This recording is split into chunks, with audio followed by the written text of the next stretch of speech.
और जनाब, क्या चल रहा है?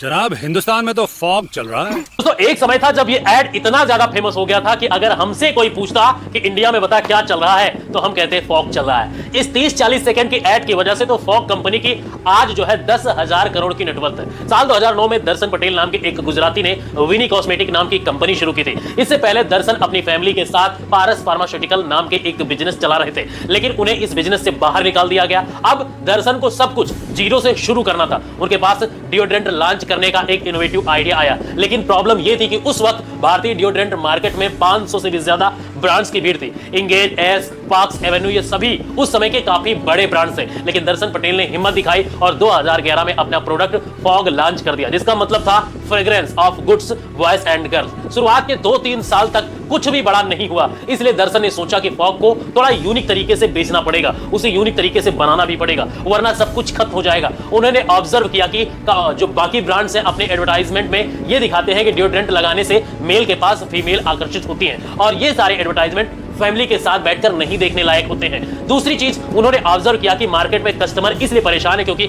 आधे से ज्यादा डिओड्रेंट की बोतल में गैस होती है और डिओड्रेंट लगाने के बाद उसकी खुशबू थोड़ी देर के बाद उड़ जाती है। तीसरी चीज उन्होंने नोट किया कि बड़े बड़े ब्रांड डिओड्रेंट्स को बहुत महंगे प्राइस में बेच रहे हैं, और इतना सब कुछ ऑब्जर्व करने के बाद दर्शन ने आधी जंग तो यहीं पर जीत ली थी, क्योंकि बड़े बिजनेस को चलाने के लिए बड़ी सोच नहीं, एक इनोवेटिव आइडिया चाहिए। क्योंकि बिजनेस इंडस्ट्री में लो फॉल्स का पता चलने के बाद आपको अपने प्रोडक्ट में क्या ऐड करना है, क्या सोल्यूशन लाना है, क्या एडवर्टाइजमेंट करना है, ये सारी चीजें आप जानते हैं। दर्शन ने वही किया। उन्होंने कॉमेडी एलिमेंट्स के साथ में फॉग का एडवर्टाइजमेंट किया और इस तरीके से ऐड को डिजाइन किया कि आप पूरे ऐड को फैमिली के साथ बैठकर देख सके। दूसरा, उन्होंने अपने प्रोडक्ट को बिना गैस वाला डिओड्रेंट बताया और ग्लास वाले एग्जांपल से लोगों को यह चीज फील करवाई। प्लस उन्होंने यह कहा कि फॉग इज लॉन्ग लास्टिंग, यानी इसकी खुशबू ज्यादा देर तक रहती है। तीसरा, उन्होंने फॉग की प्राइस बहुत ही कम रखी जिससे हर कोई इसे खरीद सके। इस एडवर्टाइजिंग टेक्निक का नतीजा यह हुआ कि फॉग ने सबसे फेमस एक्स डिओड्रेंट को पीछे छोड़ दिया और डिओड्रेंट मार्केट का 20% हिस्सा कैप्चर कर लिया। अभी 2020 के डेटा के मुताबिक विनी कॉस्मेटिक की सेल्स 1000 करोड़ से भी ज्यादा ऊपर पहुंच गई है और वर्तमान में कंपनी की वैल्यूएशन 10,000 करोड़ रुपए की है। अब बात करते हैं एमडीएच वाले अंकल की, यानी धर्मपाल गुलाटी की। एक समय पर वो अपने सर्वाइवल के लिए टांगा चलाते थे, लेकिन फिर ऐसा क्या हुआ कि उनकी नेटवर्थ 5400 करोड़ रुपए की हो गई। साल 1919 में मास चुन्नीलाल गुलाटी ने ब्रिटिश इंडिया के सियालकोट में एक मसाला कंपनी सेटअप की थी, लेकिन 1947 से विभाजन के बाद चुन्नीलाल गुलाटी सियालकोट से सब कुछ छोड़कर अपने बेटे धर्मपाल गुलाटी के साथ भारत आ गए। भारत आने के बाद ये लोग गरीबी में जी रहे थे। चुन्नीलाल गुलाटी बूढ़े हो गए थे और उनके बेटे धर्मपाल गुलाटी ज्यादा पढ़े लिखे नहीं थे, इसलिए वो टांगा चलाते थे, लेकिन उनके अंदर कुछ बड़ा करने का जुनून था। इसलिए एक दिन उन्होंने अपना टांगा बेच दिया और उससे मिले हुए पैसों से दिल्ली के चांदनी चौक में एक दुकान किराए पर ले ली और उसका नाम रखा एमडीएच मसाले। धर्मपाल गुलाटी ने अपने पिता से मसाले बनाने का जो कला सीखी थी, जिस पर उन्हें काफी भरोसा था, 1950 में जब भारत में हर कोई खुले मसाले खरीदता था, धर्मपाल गुलाटी ने पैकेट वाले पिसे हुए मसाले बेचना शुरू कर दिया और लोगों को इसकी आदत भी लगा दी। देखते ही देखते 1959 में दिल्ली में उन्होंने अपनी पहली फैक्ट्री खोल दी। इस स्टेप के बाद उन्होंने कभी पीछे मुड़कर नहीं देखा। आज एमडीएच मसाले भारत के दूसरे सबसे बड़ा मसाला ब्रांड बन चुका है और इसका 12% मार्केट शेयर है। वर्तमान में एमडीएच की 15 फैक्ट्रियां हैं और 62 अलग अलग तरह के प्रोडक्ट हैं। 2017 में धर्मपाल गुलाटी एफएमसीजी सेक्टर के सबसे ज्यादा पेड सीईओ बन गए थे, लेकिन वो अपनी 90% सैलरी चैरिटी में दान करते थे। ये सब पैसा उनके बनाए हुए स्कूल्स और हॉस्पिटल में खर्च होता था। अब बात करते हैं 1 रुपए में बिकने वाली टॉफी पल्स की।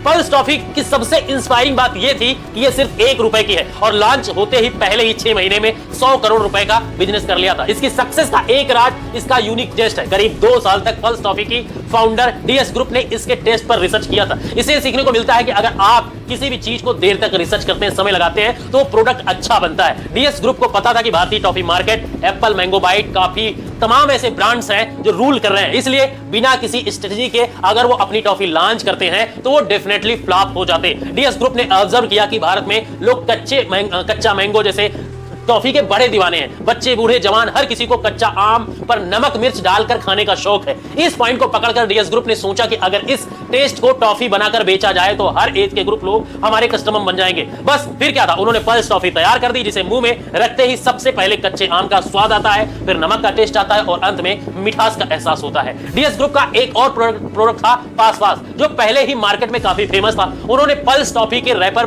पर पास पास प्रिंट करवा दिया ताकि लोग बिना किसी ट्रस्ट इशू के इस टॉफी को खरीदें। ठीक ऐसा ही हुआ, लोगों ने इस टॉफी को खरीदा और इसके यूनिक टेस्ट की वजह से ये टॉफी हर एज ग्रुप के लोगों के लिए फेवरेट बन गई। आज के समय में अगर आप देखोगे तो लोकल जनरल स्टोर्स पर एप्पल, मैंगो बाइट और तमाम सारे ऐसे डिब्बे भले ना रखे दिखाई दें, लेकिन पल्स टॉफी का डिब्बा आपको जरूर मिल जाएगा। 2018 के अनुसार पल्स टॉफी की सेल्स 300 करोड़ से भी ज्यादा हो गई। ये जो सक्सेस स्टोरी आप सुनने जा रहे हैं वो एक कार कंपनी की है, जिसकी एक गाड़ी की कीमत 7 से 8 करोड़ रुपए से शुरू होती है। हाँ, मैं बात कर रहा हूं रॉल्स रॉयस की, जो कि एक कर्जदार और अनपढ़ लड़के ने मात्र 20,000 रुपए से शुरू की थी। आज हर राजा, हर बिलियनियर इसे रखना चाहता है। हेनरी राय ये वो बच्चा था जिसे जिंदगी ने हर तरह से परखा। 9 साल की उम्र में उसके पिता का निधन हो गया। परिवार के ऊपर बहुत सारे कर्ज थे, 2 वक्त का खाना भी मुश्किल से मिल पाता था और पढ़ाई लिखाई करना तो उसके लिए बहुत ही दूर की बात थी। हेनरी राय ने खेतों में काम किया, अखबार बेचा, पर पैसों की बहुत कमी थी, जिसकी वजह से एक समय ऐसा भी आया कि उसकी मां ने भी उसका साथ छोड़कर किसी और आदमी के साथ चली गई। इस बच्चे के अंदर जिद थी और सीखने का शौक था, इसलिए उसने अपनी एक आंटी से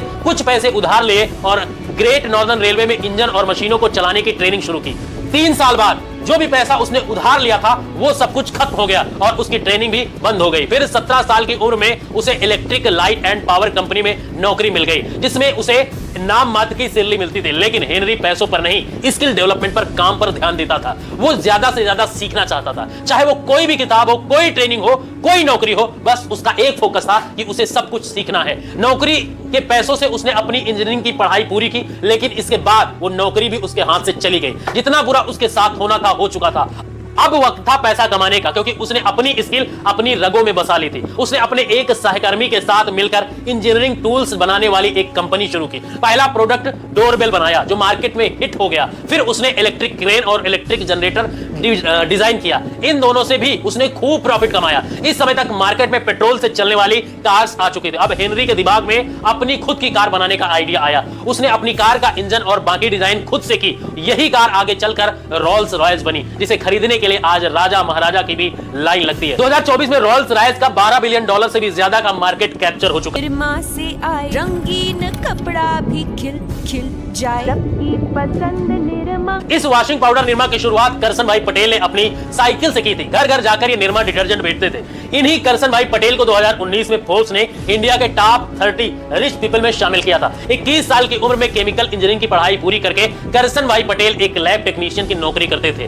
कम आमदनी की समस्या थी और गुजराती दिमाग था, इसलिए वे अपना बिजनेस स्टार्ट करना चाहते थे। करसन भाई ने देखा कि मल्टीनेशनल कंपनियां मार्केट में बहुत महंगे डिटर्जेंट बेच रही हैं, जो आम आदमी अफोर्ड नहीं कर सकता है। 1959 में उन्होंने अपना केमिकल इंजीनियरिंग का नॉलेज यूज करके एक डिटर्जेंट तैयार किया और सिर्फ 700 रुपए की इन्वेस्टमेंट से उन्होंने अपना डिटर्जेंट का बिजनेस शुरू कर दिया। वे 10 बाई 10 फीट के कमरे में प्रोडक्ट मैन्युफैक्चरिंग और पैकिंग करते थे और फिर साइकिल से घर घर जाकर इसे डिलीवरी करते थे। उनके प्रोडक्ट की क्वालिटी बहुत ही अच्छी थी और प्राइसिंग लो थी। वो 1 किलो डिटर्जेंट को 3 रुपए में मात्र बेचते थे, इसलिए उन्हें बहुत जल्दी सफलता मिल गई।